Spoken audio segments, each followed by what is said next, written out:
Welcome to EconTalk, part of the Library of Economics and Liberty. I'm your host, Russ Roberts of George Mason University and Stanford University's Hoover Institution.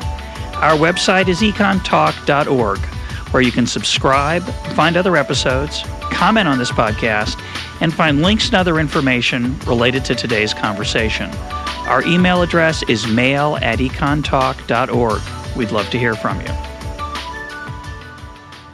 My guest today is Richard Epstein, the James Parker Hall Distinguished Service Professor of Law at the University of Chicago. He's also the Peter and Kirsten Bedford Senior Fellow at the Hoover Institution. Richard, welcome back to EconTalk. It's always nice to be here. Our topic today is the burgeoning research on happiness and its importance in economics. Give us some background on how that literature has evolved, how it's conducted. Sure. I mean, one of the interesting things about the standard models of economics is they become tractable in one way, because what they do is they assume that people have perfectly well-ordered utility functions. They're self-interested, they care about themselves. Generally speaking, the more they have, the better they are. They're by and large indifferent to the way in which other people feel, and so that social progress under this model comes from two agencies. One, since you know that people are selfish, if they trade with somebody else, they're going to be selfish. The other guy's going to be selfish, and that will generate mutual gains between the parties so that you have some kind of a local improvement. On the other hand, if they're selfish and they start to take from somebody else, we're pretty confident they're going to gain more than they've lost.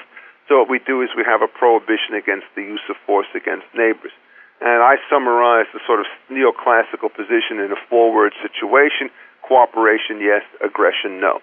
Not the entire moral universe, but it covers enough of it to be at least attractive as a first approximation. Now, what happens with the happiness literature is a lot of it is designed in its ulterior fashion to undercut the standard form of market calculus, which is based upon this narrow self-interest model. And so what they have to do is to find ways in which the assumptions of self-interest don't play out as the model suggests. And there are two lines of attack that are generally brought on this.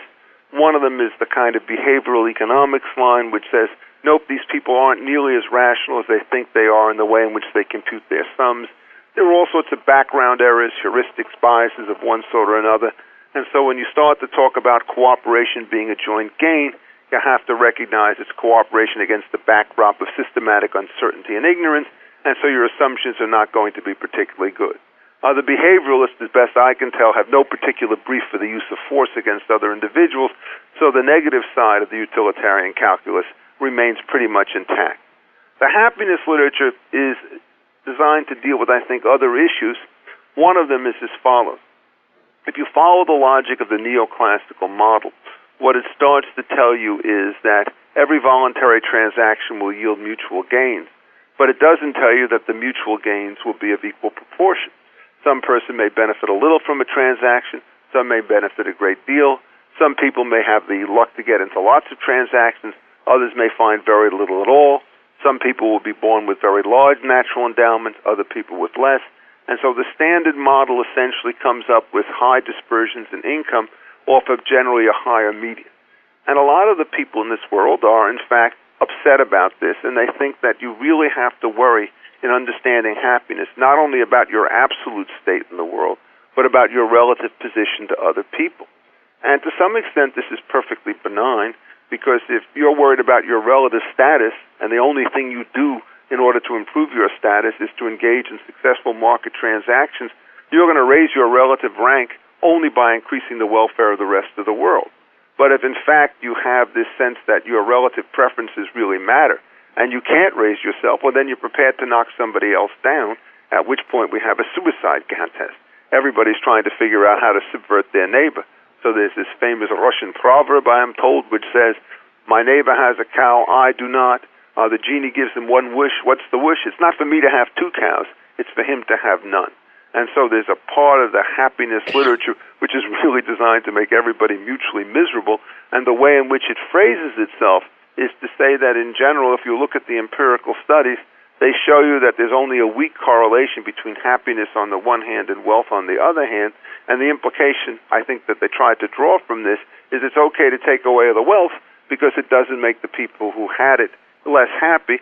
The unspoken premise, of course, is it makes the people who don't have it happier, which of course is doubtful underneath that basic theory. But nonetheless, I think it's pretty clear that both of these fields are designed to explain why it is that government action in the field of redistribution and guaranteed minimum rights is useful, and to undercut the old four-word proposition that cooperation, yes, aggression, no, redistribution last, by which I mean is if you're going to do that in a state, first figure out how you expand the pie, and then if you find that there's some shortfalls, figure out what forms of minimum support you can use to overcome those defects, as opposed to starting from the other end, in which the egalitarian norm is first and the production questions come last.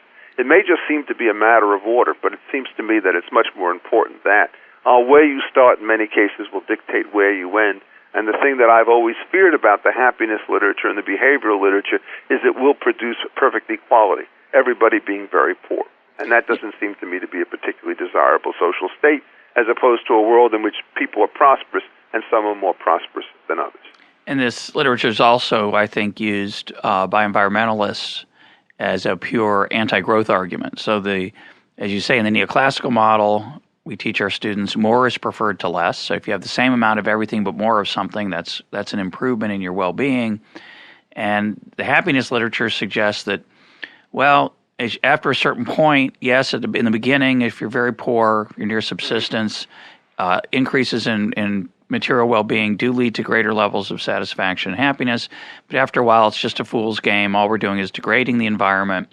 We're not producing any well-being, and we should just go back to a simpler life. Yes. Now, I mean, look, the point is that there are neoclassical answers, of course, to the environmental question, I think, which one has to deal with. So to take some of the common proposals, what we're told is we really want gasoline to be at $4 a barrel or $4 a gallon, because that way people will drive less and the environment will be saved.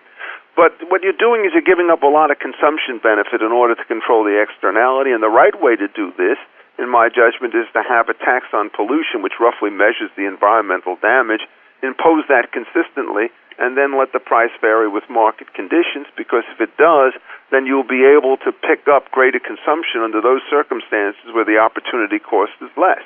It would be crazy for us to consume the same amount of oil when it's at $70 a barrel as it was when it was $147. And the idea that you want to impose a tax to restrict the consumption perfectly is a way of saying that we really like making people miserable, when there are in fact much more precise ways to deal with the externalities that we have to worry about, namely pollution or in some cases congestion. But the happiness proponent, or the environmentalist, I'm not sure which, some people would say that that all that extra consumption is just that's just an illusion. You don't get any happier. You're just driving around more in your car. You're just driving mindlessly around. That's not what produces happiness. You should stay closer to the hearth and spend more time with your family. Well, I mean, we do have the problem with this theory in many cases, of course, is that we have the theory of revealed preferences. At the same time, we are constantly told that wealth is a matter of complete indifference for the happiness. We see people in this world moving very hard to get raises, to make advancements, to take sacrifices in the short run to get long-term behaviors. And so part of what the happiness literature seems to suggest is that everybody operates under some deep delusions as to what their happiness is, and these guys who are running the survey data will know better what's best for us. And let me explain to you what I think is the sort of the methodological fallacy in these circumstances. That is, the data seems to suggest, and I think suggests rightly for the most part, that when you have higher incomes, you don't necessarily have a whole lot higher levels of happiness, particularly at the high levels. But what's going on in these cases is quite simply this.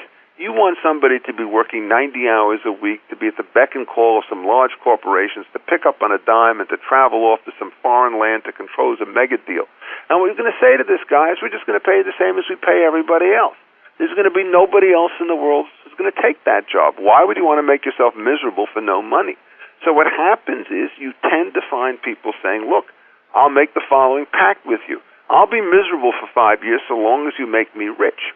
And that way, in effect, what you understand is that the extra compensation is, in fact, compensation for being unhappy. So when people report that they're not happy, what they're doing is they're giving an accurate reflection of what's going on, which is namely they've sacrificed some happiness in order to get greater wealth. What's interesting, of course, about most people is if they do this thing, they don't want to be unhappy forever. So what they do is they engage in a strategy in which they accumulate wealth in the early years, work very hard at it, and then they take a kind of job which pays much less but gives them much greater amounts of social rewards. And to sort of interfere in this market and to tell people, no, what you have to do is to have a constant ratio between happiness and income at all stages of your life strikes me as a restriction on freedom, which is not going to produce any particular advancement in wealth, because the following proposition is also true. You can't put together these mega deals and international multi-party mergers unless you get people on an airplane on the drop of a hat. And so if we want to say that nobody should be doing these kinds of things because everybody will be miserable, all the gains from trade that come from some of these international transactions will be left to go by the wayside. And that doesn't strike me as being particularly smart either. So my own attitude about this is that we should adopt an information strategy rather than a coercion strategy. Publish anything you want with respect to happiness. And then when people sort of see the information, they could kind of project it into their own lives and see whether they really want to take one of these horrific jobs or whether or not they'd rather spend their time doing less work and having more time with their family. And, you know, this happens all the time. People work in law firms. They earn themselves $250,000 a year, 3 years out from law school, and 2 years later they're working in some kind of a public interest operation for a third the money because they enjoy the work more.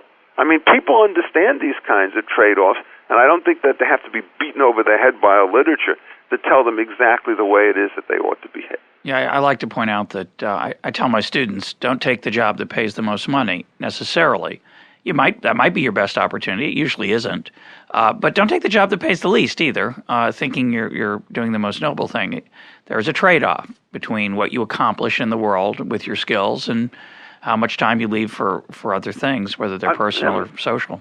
I mean, I think of myself as an academic. I've never been anything other than an academic. You know, by the time I was 25 years old, I realized that whatever the differences in starting salaries, which were minimal between teaching on the one hand and practicing law at a major firm on the other, 5 years down the road I would start to feel the difference. You know, I can't complain at all about my lot in life, and I don't want to be thought to do so, but I essentially wake up every morning. Sometimes I look at the stars and say my prayers and realize that if I'd gone to work for one of these high-powered law firms, I would be earning 5 times what I do today. And you know what? That's fine. And I still have never had the slightest inclination in order to shift. You might be happier, but you might be a lot less happy, obviously. I think I would be less happy. Let's put it this way. It's too late for me to change 41 years into the business. But I think that I made the right kind of choice. And I think, at least in my experience, the number of people who drop out of a successful academic career in order to make money is vanishingly small.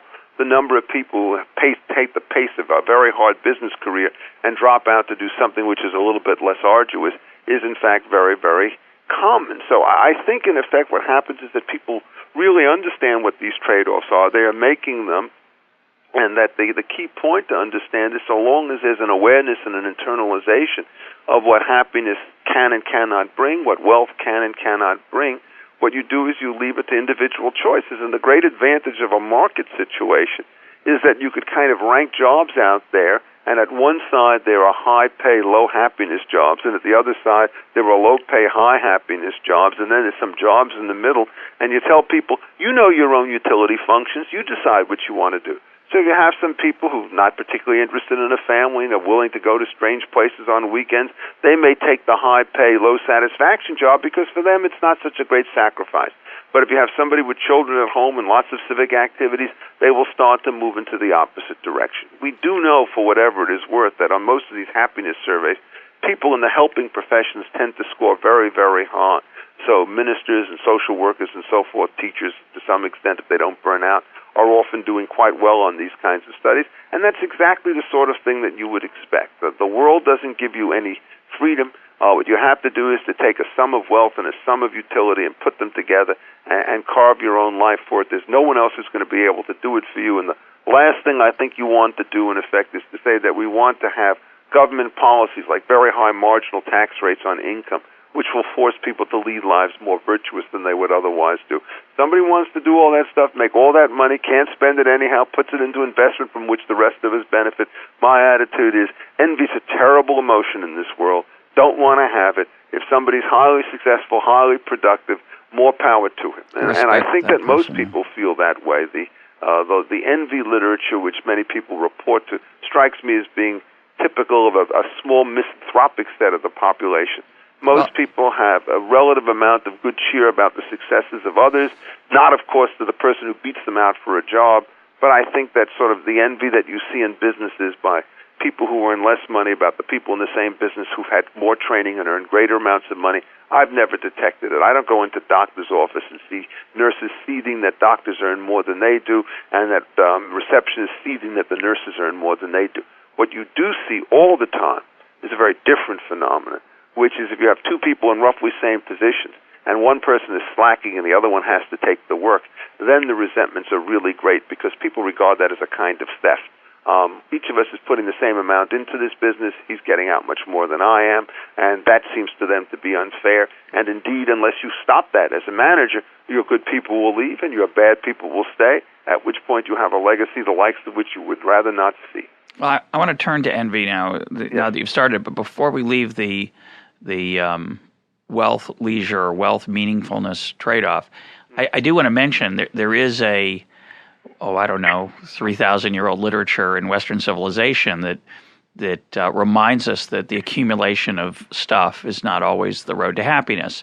Yeah, so the religious literature has exactly that effect. Right, and that religious literature is both literally religious, coming from God-based efforts to improve human behavior, to what you might call secular religions, if that's a meaningful term. It's an interesting question, but preachers is the way I think of it, people who want us to adjust our behavior, change our trade-offs, or encourage us to recognize that the bigger car, the bigger house, the fancier job title does not always lead to happiness. I think most people know that. I think the behavioral literature's contribution, to the extent I think it challenges economics, is that even though we may know that, it's hard to act that way, so that I think the serious challenge of that behavioral literature to this conversation is that revealed preference ignores regret, right? That down the road, say you had gone the other path, you'd gone to the high-end law firm, you'd work your 90 to 120 hours a week for 35 years, and at the end of it, it's all ashes. The satisfaction might not have been there. Now, I think there are plenty of people who work those jobs who have tremendous satisfaction. So I think it's easy to romanticize and vilify in each direction incorrectly. But I think there's a genuine issue that people obviously do make mistakes sometimes. In that yes, trade-off. they do. But look, the point about this, which I would insist upon, is it goes both ways. You think of the line, "I could have been a contender." The number of people I know who were prepared to say, "Gee, when I was younger, I took the safe job, didn't take the risk, wasn't prepared to put in the last hours.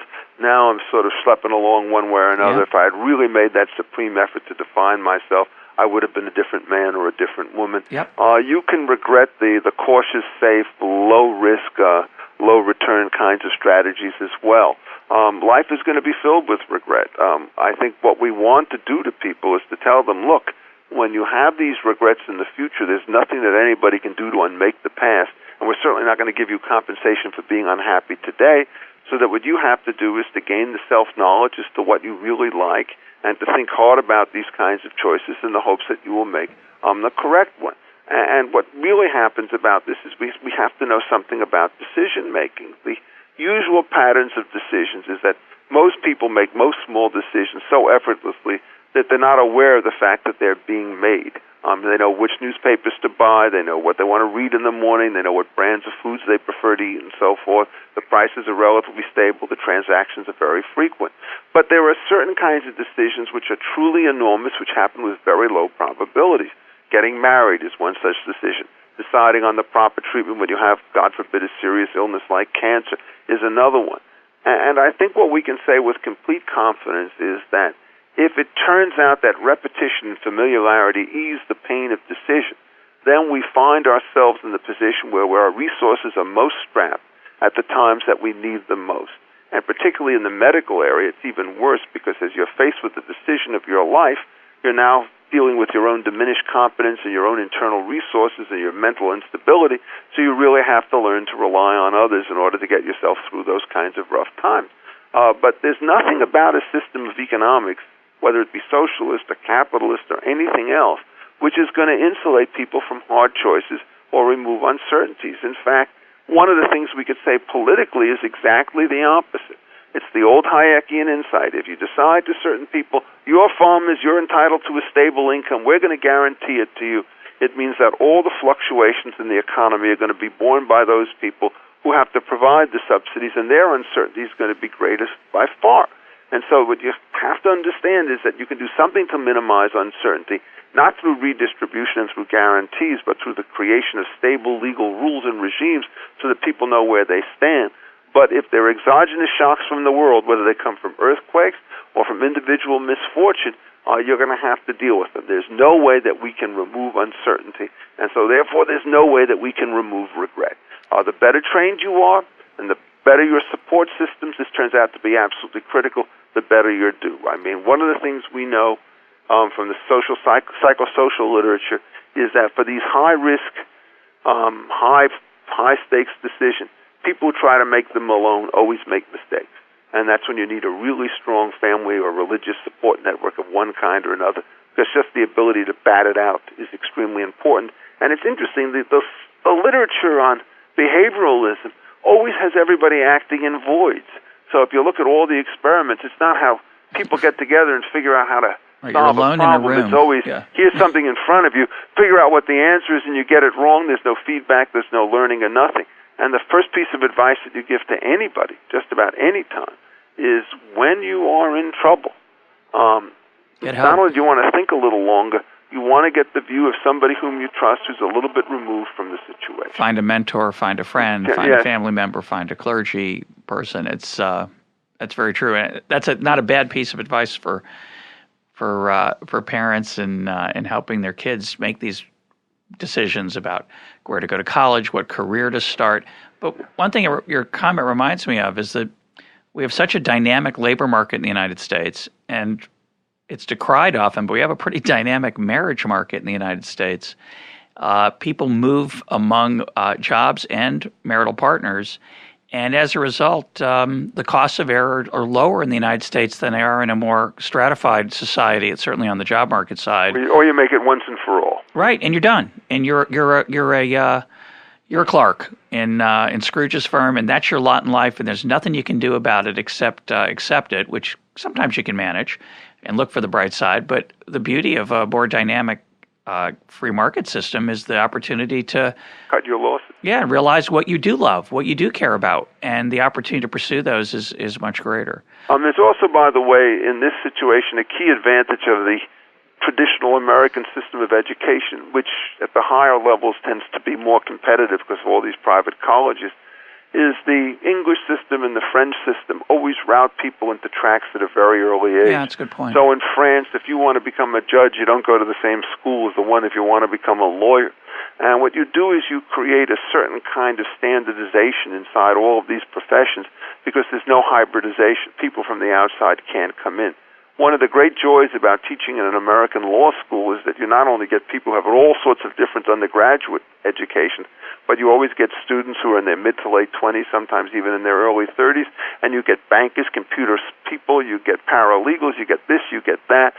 So there's a complete different mix, and what happens is a common education, which falls upon people with different predispositions, skills, and backgrounds, yields a very much richer array of understanding than you would get under the conventional system, so that you get much stronger people at the top because they are more varied, they're more competitive, they're more synergistic in the way in which they operate than you do if everybody comes through with an exactly the same sort of standardized repertoire and understanding.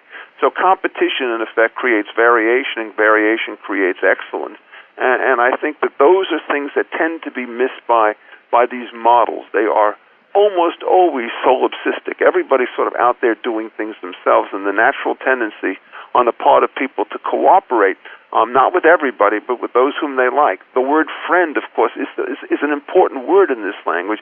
You would not know that there were friendships sometimes if you watched the way in which the behavioralists did their various experimentations. It's always lonely people. Occasionally you get a little bit of team production in there, but it's on a highly routinized basis. And yet that element of trust leads to gains from trade as people expand their own knowledge sets and their skill sets by combining very informally but very effectively with others. Well, let's go back to envy now. One of the themes in this literature is that, and you pointed out in in a working paper, there's a tension between this earlier result, which seemed to suggest that in the happiness literature that wealth doesn't make you happy, and yet relative wealth seems to be very important in some of these studies. Mm-hmm. They find that your level of happiness doesn't depend on your absolute level, but rather your standing relative to others.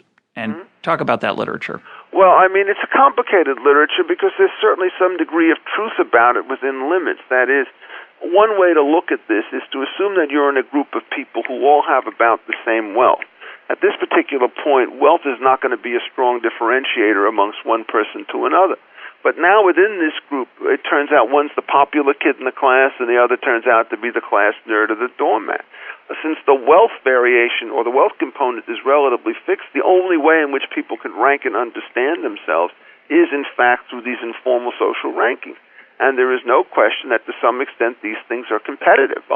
If somebody has a high status, somebody else by necessity has to have a low status, and so there's going to be some kind of differentiation between them. The question, though, is exactly how people want to deal with the inevitable stratification that takes place when people are in these kinds of social groupings.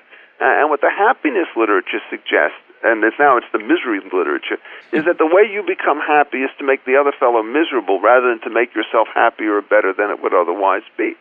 And what happens is I just don't believe that this is an accurate account for the most part. So, I mean, yes, it may be that a woman is very disappointed that she's not getting married, and it turns out that one of her friends has just gotten engaged. I don't think she wants to wreck the engagement by virtue of the fact that she's not engaged. She would rather be engaged herself. And, the same thing happens. Well, one of your friends makes the football team and you don't make it. I don't think you resent the fact that he made it if he got it fair and, through fair competition and so forth. I think you just wish that you had been a little bit better so that you could have made this thing as well. But those so what you want to do under these circumstances is to let people be aware of these status relationships and then to create an incentive structure in which they try to improve themselves rather than trying to bring somebody else down. And, if you look at the way in which most people behave, somebody has good news, they get a raise, they have a new child and so forth. One doesn't say, I wish the kid were dead, I'm sorry you got the raise. What they tend to say is congratulations. In fact, one of the other bodies of literature out there points in exactly the opposite direction, and this is actually a fairly optimistic literature. It turns out that there are people, when you give them a choice on how to spend their money, you can give them the following choices. We'll let you make an investment of 10, and from that investment of 10, you can recover 12 for yourself, or you could recover 20 for a group of 4 people of whom you're only one. So you're going to the question is whether or not you're going to think that extra 8 units of social gain is something that you're willing to do, even if it means that there's 7 units of net loss for yourself under the numbers that I've just given you. And it turns out there are a surprising number of people, when it comes to making their choices in these artificial settings, are willing to kind of expand and to share the wealth simultaneously.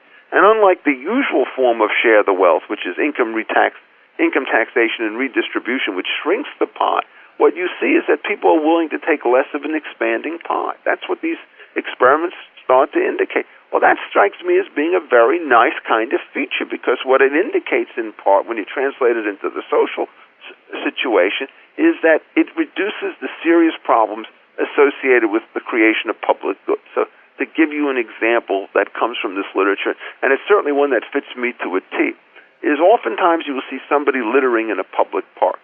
And if you do the actual economic calculation, this is what you would say to yourself.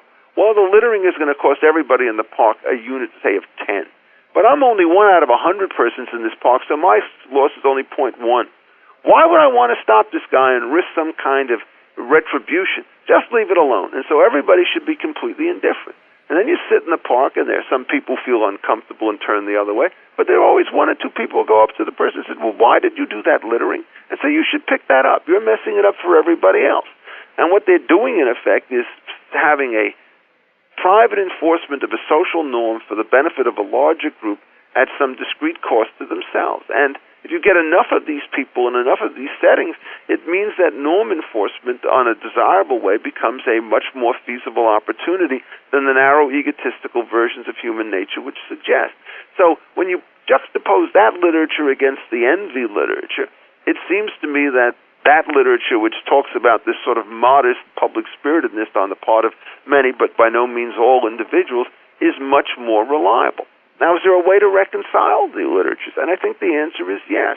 If you look at human beings, the most natural characteristic for every particular trait that you can mention is variability. On a self-interest measure, there are going to be people who are very selfish, and there are other people who are by nature generous. I mean, it's built into their basic personality. Some people have empathy. This gets to the evolutionary issues in ways that other people do not. And what happens is if you only look at the guy at the bottom of the tail, you'll be seeing the Grinch who says, kill the other guy's cow. But if you look at most of the distribution, people will be clustered about the middle where they have modest appreciation of the welfare of others.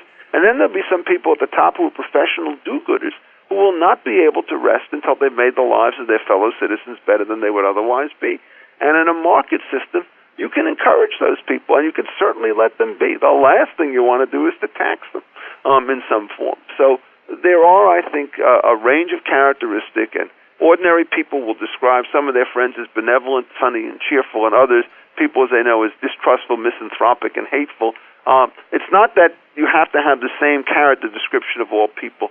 What you have to understand with respect to the happiness literature is that variability is, in fact, as important with respect to happiness and envy as it is with any other trait that you have.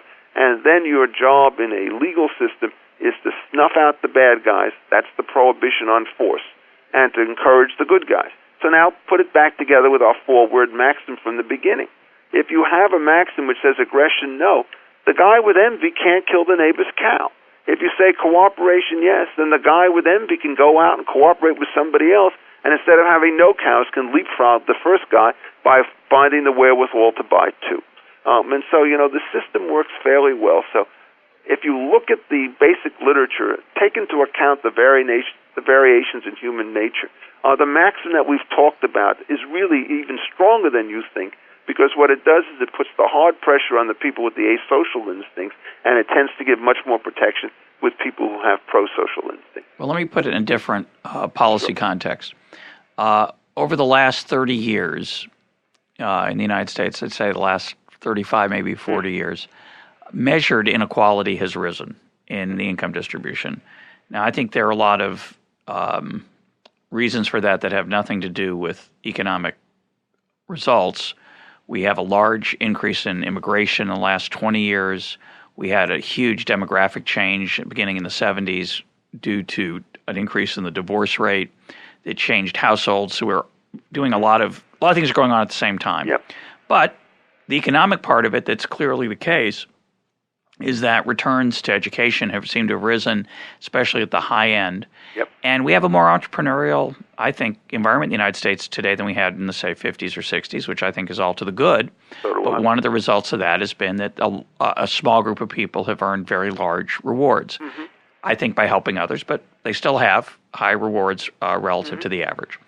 And we see this also in the superstar literature, due to, I think, technology, the opportunity for the best athletes, the best entertainers, the best movie stars to reach larger and larger audiences has inflated their salaries, inflated is the wrong word, increased their salaries relative to the mean, et cetera. Now, I view that very benignly, and it inspires me and I like it.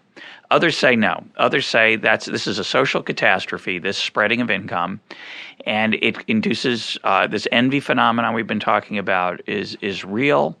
It increases. A previous guest on EconTalk, William Bernstein, talked about literature that suggests this is correlated with higher crime rates, lower health rates. I'm skeptical, but this is a major viewpoint that this rising inequality in the United States is a major social problem. What's your perspective on it from the happiness literature and a policy perspective? Okay, well, let's start off. Obviously, the first thing I worry about is how it is that this inequality starts to come about. And to me, it's actually a mixed bag. To the extent that it comes about through entrepreneurial activities at a very high level, it's all quite wonderful. You get somebody who earns a very high salary as an entertainer. What I ask myself is how much consumer surplus did that person generate to all the people who paid for the tickets to watch his or her show? And my guess is that consumer surplus absolutely dwarfs the income side. And much of it goes uncaptured, of course, by the performer. By the entertainer, but it doesn't go wasted as a social situation. Michael Jordan's salary at the peak of his basketball game must have been, say $30 million a year. If you then try to calculate the amount of pleasure that people got by watching him, they play 80, 90, or 100 games a year, and, it turns out you pay $30 million to this guy by having a penny per person per game, and you ask yourselves, well, would they pay more than that to do it? And the answer to that question is obviously yes. But there's another side about the United States which you didn't mention, which I think makes this situation a little bit more troublesome. But it doesn't call for transfer taxation, it calls for deregulation. One of the other things that happened in this period is we've seen a systematic decline in the level of public education in the United States, which correlates with the breakup of the family and, in addition, with the creation of strong unions and strong kind of government oversight of what's going on. We also see that the barriers at the bottom to entry are much more difficult because it's not just minimum wage laws, it's a whole variety of situations in the employment markets which indicate that very low ability people find it harder and harder to get to that first step, and that makes it more and more difficult for them to rise. So that what's a part of the problem that you're having here is that we have created in the form of protection legislation for the less fortunate barriers to entry which impede their progress because they can't get on the train to begin with. So at the time you're talking about high achievement from the college set, you have situations in cities like Los Angeles and New York where you have a third or a quarter or a half of a class not being able to make it through, college, high school and get themselves an elementary degree. You get social promotions and all the rest of that.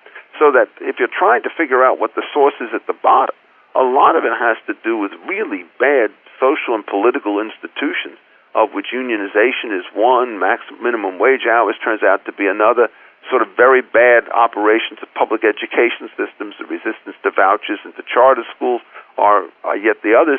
So you're basically having a situation where the two-tier income you're seeing is in part from a two-tier educational system. You get these small suburban schools, they do great. You get the rich in the city going off to private schools, they do great. And then you get everybody else in huge numbers trapped in these large public school monopoly systems from which there's no escape, and a level of incompetence with respect to overall operation, which even heroically able, chancellors can't do anything. Joe Kine's a pretty smart guy, but New York City is a very complicated place. Arnie Duncan's a smart guy in Chicago, but by God, you're trying to educate 500,000 people there with all sorts of impediments on the opposite side. So I think, in effect, that what we are seeing in this is a higher returns to education, and at the same time we are seeing inferior education being given to those people who need it the most. I mean, my youngest child, Elliot, teaches at the Harlem Success Academy, and his class is virtually all minority students, but the expectations there are really very different from what they are in the public school system. Day one, they walk into class. He went to Brown. They are in a classroom of Brown University students, right? Because the expectation that they hammer home to these kids at age 5 is all of you are going to graduate from college. And not only that, we're going to get you there the right way. And what's that? Well, the first thing you got to learn how to do is to stand on line, right? And not to create a fuss. And then you have to learn your letters. And then you have to learn your multiplication table. So a lot of it is back to basics. And, he showed me in this school, I'm going to give it a shameless plug because I was so impressed. He showed me, the kindergarten kids who could barely write, the letters backwards, all the scrolls. And then he showed me the bulletin boards of the third graders, and it was remarkable progress. Now, these kids are chosen at random from very poor communities. There's a huge demand to get more people into them and so forth. And those kids will do all right because the education is much better. But if you trap them in inferior public institutions from which there's no escape, they will do a lot worse.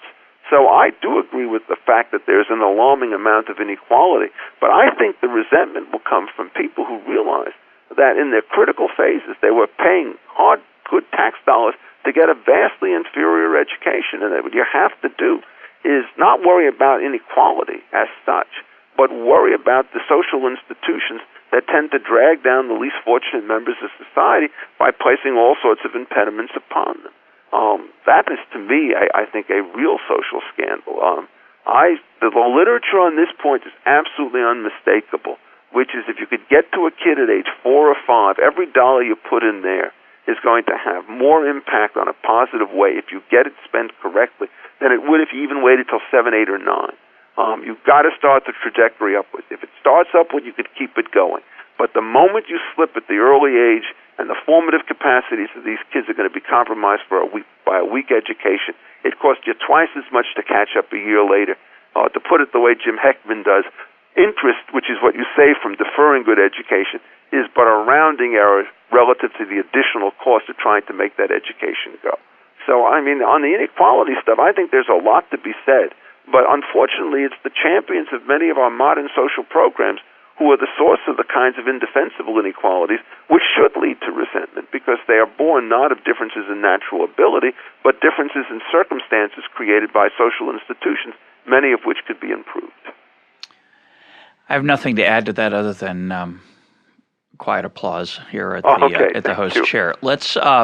You wanted to talk a little bit before I run about the evolution. Yeah, that's what I was going to turn to next. Talk about what you think evolution has to tell us about our feelings of envy and the role of wealth in our lives. What happens is for the last 30 or so years, have always been somewhat enchanted by the general field of sociobiology, as it used to be called, or evolutionary psychology, which it's called today.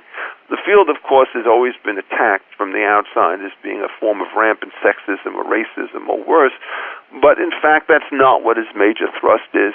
The field starts from the following very simple kind of observation.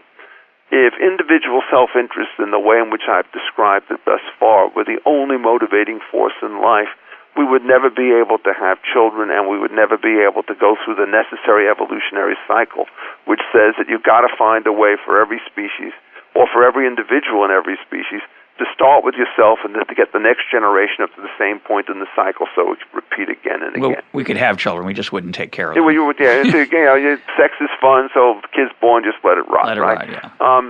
That's not going to go. So what you have to do is to figure out why the behaviors that we see, particularly in family context, bear no relationship to the model of individual self-interest. And the key insight from that comes from a man named W.D. Hamilton, and what he was able to show, and to show quite persuasively, was that individuals in some sense are holders for their genes, and that there is a principle known as inclusive fitness, so that when people act, they act not only to maximize their own welfare, but the welfare of those who are near and dear to them. So it's a kind of form of mini-socialism within genetic families. And that the ratios are determined by the percentage of common genes. And this means that if a parent has half his genes in a child, he's willing to spend $1 if it will give $2 of benefit to the kid, because you take the 2 to the kid, divide it in half, and that's exactly the same as the 1 to himself. You go at an early age where very small inputs by parents will generate huge benefits for children, right? And you can start to see why it is that you get this obsessive and fearful and powerful protective instincts that parents in all species have with respect to their offspring. And this is true of human beings, and it's true of rhinoceros and a bunch of other species as well. Not all species, because some of them are incapable of taking care, like fish, given the environment that you start to have. Well, this means, in effect, that individuals are no longer interested exclusively within themselves. Now, one of the great insights of Darwin early on, when he started this, is he said that emotions are not immune from evolutionary pressures. That is, what happens is, if there are certain kinds of objective behaviors that will help you, measured by your inclusive fitness, then you will develop emotional sentiments in order to engage in those behaviors, because otherwise the psychological dissonance between what you do and what you would like to do would be too great. So what this does is it gives a kind of a perfectly sensible, naturalist explanation for what is called in the legal literature natural love and affection that parents have for their children. If you're going to have to take care of these kids, and you've got all this genetic investment in it, the one way in which you'll start to take care of them is if you internalize their welfare into your psyche. And one of the things that everybody who's a new parent always says is they are stunned at the power of the biological impulses that happen first during pregnancy and then, perfectly obviously, right after birth. It's as though Mother Nature snuck up on them and took away all of their elegant academic sophistication. And it can't be explained to someone who you cannot explain that emotional change, even though you were the person before the child was born who didn't have children. Once it happens to you, you're in a slightly different state. Yeah, you can't. It's amazing. Mother Nature does not rely on pure cognition to handle its most important functions. Brains with high intelligence are too unreliable. You've got to get an emotion that's digging into that thing 24/7. And so people kind of understand that. Well, once that goes in, ask the following simple question with all this framework. Is happiness a motion which will promote survival of the species? And the answer is within limits, yes, but clear limitations, no. If what evolution requires a parent to do is to sacrifice under circumstances to take care of its offspring, then simply walking away in times of trouble when the child is sick, for example, is a losing strategy. So what you have to do is to develop a set of emotions of deep internal angst and worry and concern and compassion with respect to your offspring in order for you to be able to go through all of the problems. Well, if you are now in one of these situations and you have a very serious family issue, you're not going to describe yourself as happy because, frankly, you're not going to be happy. But on the other hand, if you ask somebody, would you change their kind of behavior, they're going to also answer no. What's going on here is that the happiness literature falsely assumes a kind of hedonism, which is incapable with evolutionary perpetuation of the species. And so that the emotions that people develop are much more variegated and much more complicated. So one of the reasons they develop a sense of dread is they realize that if they don't take care of their children, something horrible will happen to them. And one of the reasons why they develop a sense of grieving is if they know they're going to feel miserable after something happens, they'll take further steps to avoid it. But on the other hand, you can't be so miserable afterwards that you can't take care of your other children, so it's this constant tightrope, trying to figure out how you first satisfy one concern to prevent losses, and then, God forbid, if they should occur, to figure out how to adjust to them thereafter. Well, the happiness literature has always struck me, never looks at any of this stuff. And so therefore, when it reports that people are not as happy with children as that you might expect, that's only because their literature would expect it. This is exactly what I would suspect. And in fact, that's what the empirical studies seem to suggest, is that when you're talking about sort of intrafamilial situations, momentary happiness is not all that high, but long-term life satisfaction is much steeper. And so people will say, I'm glad I raised my children. It was worth it. And what they mean is it was worth the cost. And so they're fully understanding about that. And so if you get the right form of evolutionary theory in there, all of a sudden what you do is you have a much, shall we say, more acute sense of what the appropriate set of emotional targets and keys are for various individuals. It's also consistent with the religious literature, at least the religious literature that is not ascetic and pain-based, or doesn't have a component of masochism and suffering as a way toward the divine.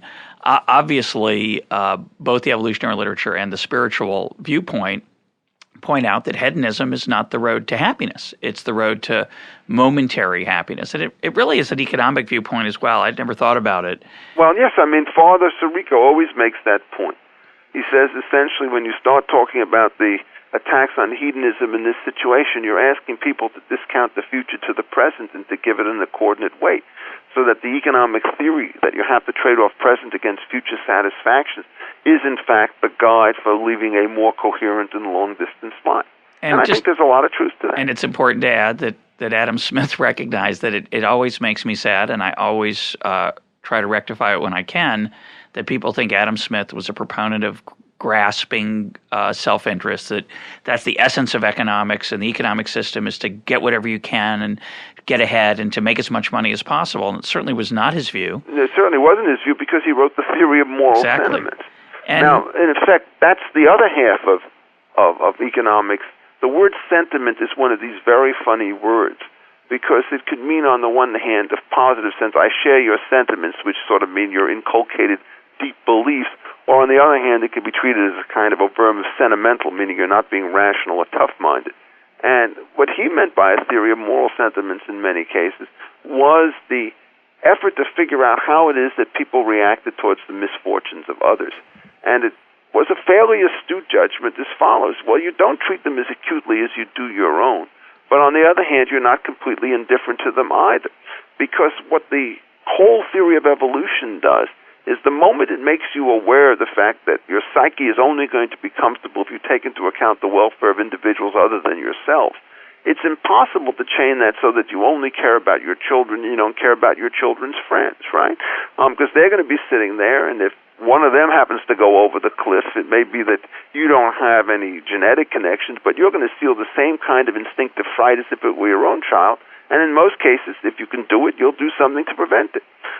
So that what happens is the whole theory of inclusive fitness tends to create a halo effect, weaker than family, obviously, but stronger than nothing, in which it turns out there's a degree of empathy and through it a degree of sociability and cooperation that otherwise takes place. And this then turns out to give you the explanation as to why it is all social organizations from every source, kind, and description have not founded on prisoner's dilemma games, which you might have otherwise have thought to be the case. And the reason they don't founder is because that level of cooperation is, in fact, one that we all sort of put a kind of respect for. So it's a very complicated world out there. I mean, nobody wants to deny that. But it's one which you can only understand by realizing that individual utilities, given who we are by human nature, are to some extent inherently interdependent as opposed to being sort of resolutely independent. And what does this start to say? If you go back to our maxims, which is you want to be cooperative first, but not to be aggressive, if you have these kinds of sentiments, it increases the probability of cooperative relative to aggressive behavior. Is it going to be perfect? No. Because remember, we also have to combine this with the same point we made before about temperament and variability in emotions and sentiments. And what we can say on that score quite simply is this. There will be some people who will be more cooperative and others who will be less.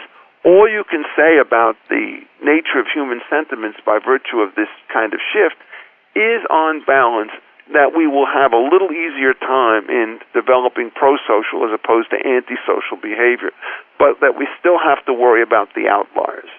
Now, that's a fight, because you get most people who are intuitively cooperative at some modest level and a few who are not. It's a much easier world to organize socially than the Hobbesian world, where, in effect, what's going on is quite the opposite, where everybody's relentlessly individualistic and cooperation only comes from the secure promise of a return gain that nobody can supply you with because there's no state to enforce contracts. The world doesn't work that way. But most people, when they meet somebody else, they'll give them a chance. The first interaction is usually not a fatal form of a prisoner's dilemma. Now, it's an interesting question as to whether that does vary across cultures and countries, of course. But your point about outliers is quite interesting. Just comment on the following.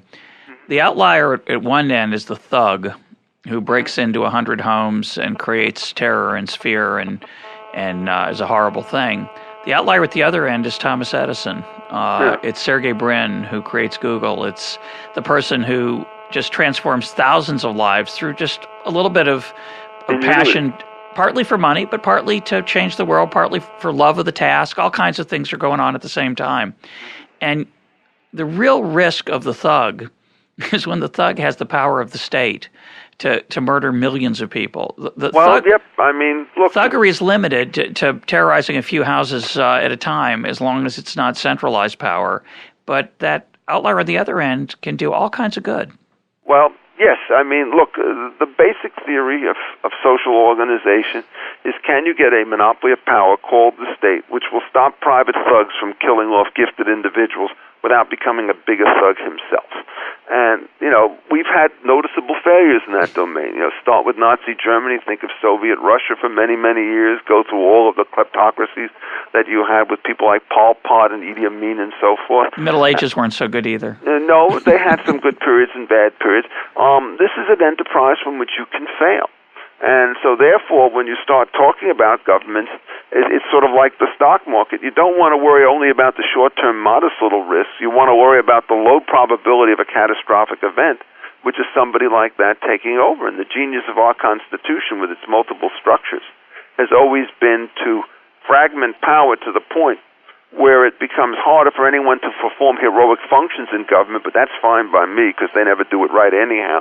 But it also makes it harder for somebody to take over with a tyrannical aspect, and that's something we have to worry about. And so, you've got to keep these social institutions strong where people are constantly aware of the dangers. And I'll just end on this note because I there's some noise in the background now, which is that one of the great dangers of populism, of course, is that what it is designed to do is to stoke the envy, which people feel in lesser degree. And at that point, what you do is you start to kill the goose that lays the golden eggs. You say, I don't want somebody to earn $1 billion. And the effect is nobody will own $1 billion, but there'll be nobody who will create the next Google coming out there. And in fact, one of the things that's so worrisome about our current policies with respect to venture capital corporations, tax gain, and so forth, is that there are very few new companies that come out and go public and make a fortune. And these are the ones which have sustained huge portions of our social well-being.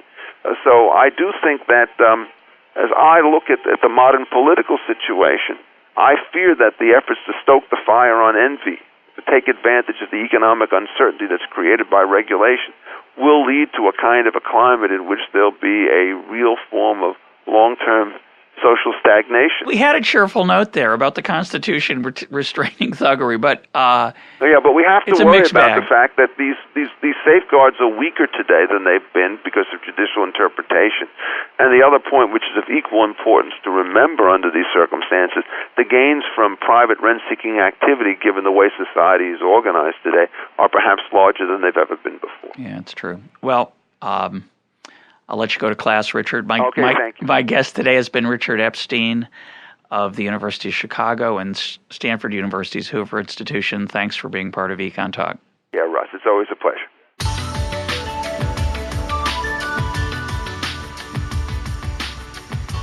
This is EconTalk, part of the Library of Economics and Liberty. For more EconTalk, go to econtalk.org, where you can also comment on today's podcast and find links and readings related to today's conversation.